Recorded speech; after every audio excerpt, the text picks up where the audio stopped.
சாமி இந்த பதிவு யாருக்கு அப்படின்னா யுவராணிக்கு. நான் இப்பதான் தங்கம் உண்மையிலேயே இந்த வீடியோவை பார்த்தேன். யுவராணி நீ நல்லா இருக்கணும், உன் குடும்பம் பிள்ளை குட்டி உன் சந்ததியே நல்லா இருக்கணும்டா தங்கம். அந்த பொண்ணு உன்னோட பார்வை பட்டு உண்மையிலேயே அவளுக்கு மோச்சம் கிடைச்சிருக்கு பாத்தியா தங்கம். 2 நாள் அந்த குழந்தை உயிரை தாங்கி ஈக்கடிக்காம எறும்பு கடிக்காம பிள்ளைய வளர்க்கணும்னு சொல்லுவாங்க சாமி. அந்த குழந்தை ஈக்கடிச்சு எறும்பு கடிச்சு தங்கம் யுவராணி உண்மையிலேயே உன்னை என் மனசார நான் வாழ்த்துறேன். பெண்ணா பிறந்த 50 பேருமே உனக்கு நன்றி சொல்ல கடமைப்பட்டிருக்கோம். அந்த பிள்ளைய போட்டு போச்சு பாத்தீங்களா, அந்த ஜென்மம் பெண்ணா பிறக்க அருகதையே இல்லாத ஜென்ம சாமி.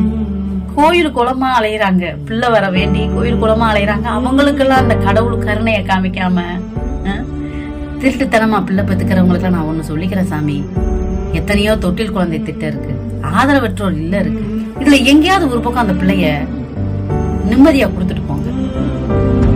உங்க வகுத்துல பிறந்ததை தவிர அந்த குழந்தை என்ன பாவம் பண்ணுச்சு சாமி. தங்கமே யுவராணி, கடவுள் மனித ரூபத்துலதான் வரும் அப்படின்பாங்க. அதை நீ நிரூபிச்சுட்டா சாமி.